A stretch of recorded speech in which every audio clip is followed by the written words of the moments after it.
Бұл бірінші дүниежүзілік соғыста қолданылатын қыша газының деструктивті әсері болды. Келесісі бұдан да мықты болады. Бұл қайғысымен атақты болған Б циклоны. Оны тұтқындарды өлім лабиринтінде жоюға қолданды. Мен оны эксперимент үшін өзгерттім. Уланудың бастапқы кезеңі дем алудың қиындалуымен, жүрек тұсындағы аурумен сипатталады. Сосын ентігу кезеңінде оттек аштығы басталады. Бас миының бір клеткасынан өліп отырады. Миға синанс байланысы баруды қояды.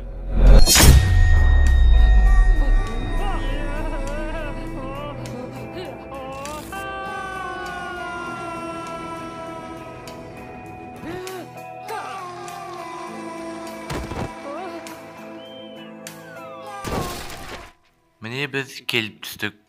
Бобты бақытты қонуымен құттықтайық. Боб, ей Боб, Боб.